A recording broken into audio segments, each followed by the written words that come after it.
Max Brantley with the Arkansas Times on Thursday, March the 2nd. Another day, another controversy for Donald Trump's administration. This time it's the news that Attorney General Jeff Sessions apparently didn't fully tell the truth when he testified before Congress during his confirmation hearings. He said he'd had no contact, or the Trump campaign had no contact with Russians during the course of the campaign.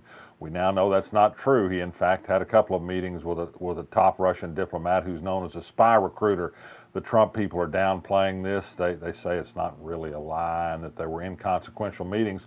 Perhaps so. Tom Cotton has already jumped into the matter and said he's never known a man of greater integrity than Jeff Sessions. He clearly says there's nothing to see here. However, a lot of Republicans think there is something to see here. They understand it doesn't look too good that the Attorney General of the United States didn't fully disclose everything he knew at the time he testified under oath to Congress.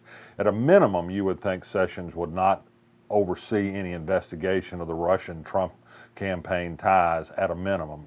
Democrats, of course, would like to see him resign. I don't think we know enough to know definitively about that, but certainly he's tarred himself. Back in Little Rock today, Asa Hutchinson testified in a Senate committee this morning in favor of his bill to no longer recognize Robert E. Lee's birthday as a state holiday and to only observe the holiday for Martin Luther King Jr. It came out of committee. I think it'll pass the Senate.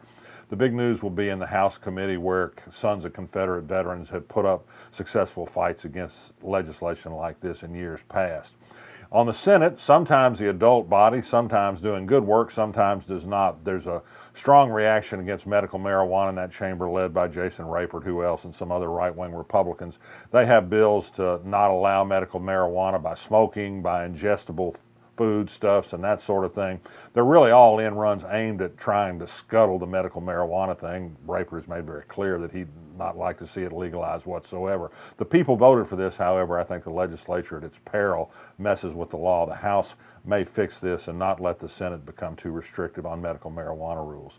On another medical topic, the House yesterday, rather unbelievably, and by a fairly narrow vote, but nonetheless passed a bill that would end adding new people to the Medicaid expansion program in Arkansas come July the 1st. The bill was sponsored by Josh Miller.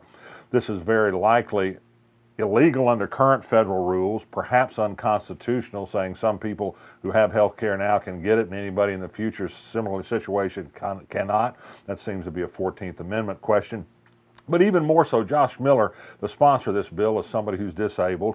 He was disabled in a youthful accident fueled by alcohol, negligence on the part of people involved.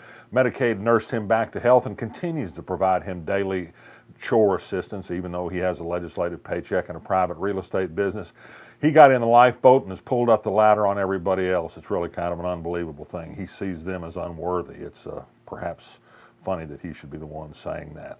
We did have a piece of legislation filed yesterday that's not likely to pass, but it's worthy of being discussed and it's worthy of getting people on the record of how they will vote. About 11 legislators have sponsored a very simple little bill to add 4 words to the state civil rights law. It would protect people on ground of gender and sexual orientation, just like it protects them on the ground of race, religion, and age, and other categories. It's simple fairness. It ought to be the law in Arkansas. I think this will demonstrate clearly, if we can get a vote on it, exactly how dishonest the Republican legislators are when they say they're not really about discrimination, they're just about the law and what have you.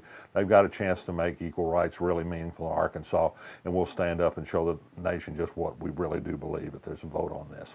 The legislature continues to eviscerate the FOI law. They passed a bill out of committee in the House this morning, heading to approval, that allows schools at every age group from kindergarten through college to keep secret information about their security plans and forces.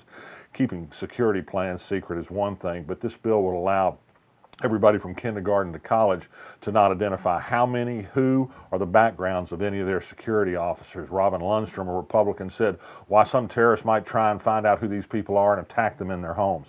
It's a small step from this to saying that all police and all sheriff's deputies and all state police should be secret as well. Of course, that's not how democracy works with secret police forces, but we're in a different time now at the Arkansas legislature.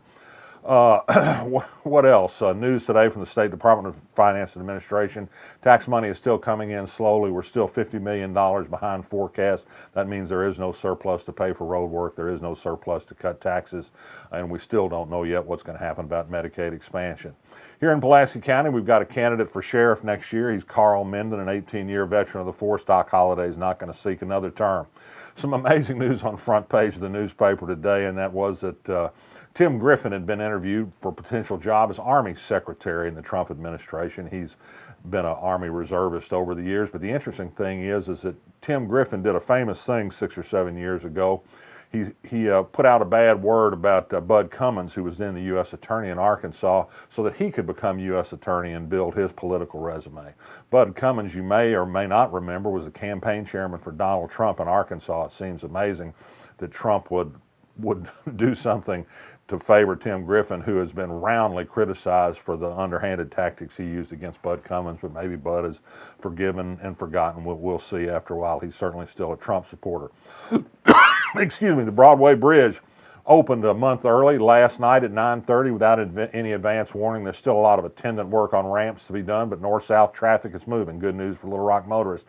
And finally, we're nearing the deadline for legislation to be filed in this legislative session. Thank goodness, but the silliness isn't over. Today, Kim Hendren introduced a bill to ban the reading of any material by Howard Zinn in any public school in Arkansas. Dangerous anarchist historian, you may or might wrote the best-selling People's History of the United States.